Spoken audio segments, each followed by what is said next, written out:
Good afternoon, everybody. This is Seth Spencer. I am an educator for the Center for Alaskan Coast Studies, and today we are up at the Wynn Nature Center, which is at about 1,200 feet above sea level in Homer, Alaska.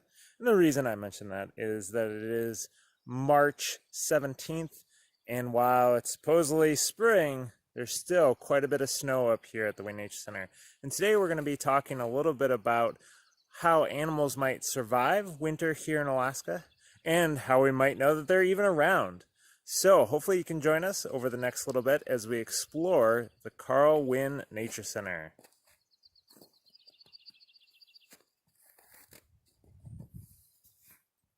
So as we start our hike today, just want to mention it is about 37 degrees with kind of partly clouded skies. And we're going to set out walking on our trail looking for signs that animals could be around.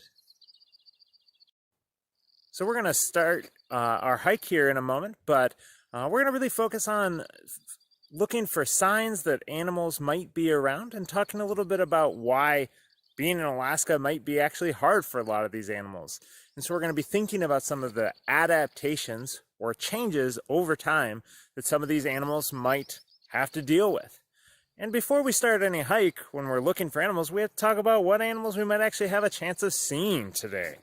So here in Homer, Alaska in March, we are going to hopefully see some signs of a very large land animal.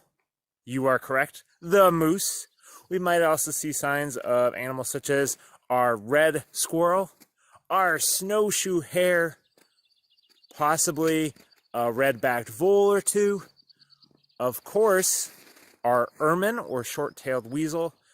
If we get really lucky, animals such as coyotes or lynx can also be found here at the Wynn Nature Center.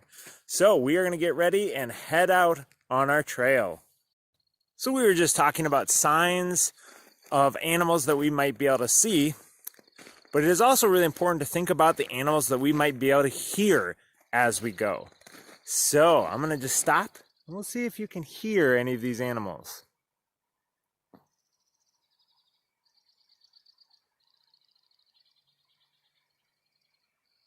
And I understand that that might be kind of hard today, but even if we can't see animals, we know that there are animals around, such as our birds. And for those who have studied this a little bit, you think birds in Alaska in March, they should have all migrated. And you might be correct that most birds in Alaska migrate, but there are definitely some that hopefully we can see some today. Birds that stick around and survive the winter.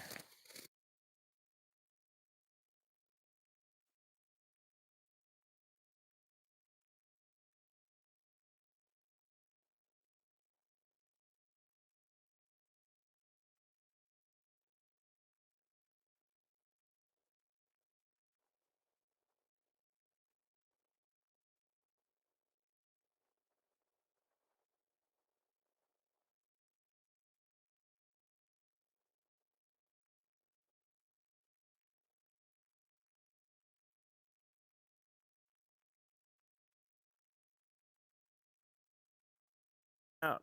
So we've been out walking for a little bit, and I thought this would be a good time to stop and talk about what these animals have to deal with that might actually be spending time here in the Homer area in the winter. You might have noticed that there's a lot of snow right now and not much else. We have this wonderful Lutz spruce tree behind me, and for a lot of animals this is the only plant that is green and maybe they can find food from all winter long. Now, if you're a big old moose, I don't know if you've ever tried to chew on one of these things.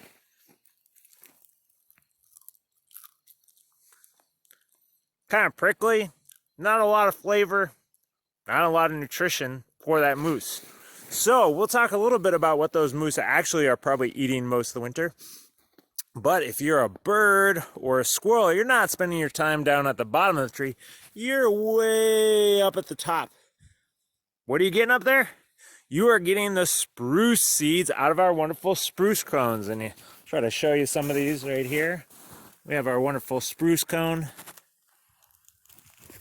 And inside that spruce cone are some tiny little seeds that, again, are red squirrels and most of our birds, such as boreal chickadees, white-winged crossbills, and pine grosbeaks are spending their time eating as they fly around our boreal forests.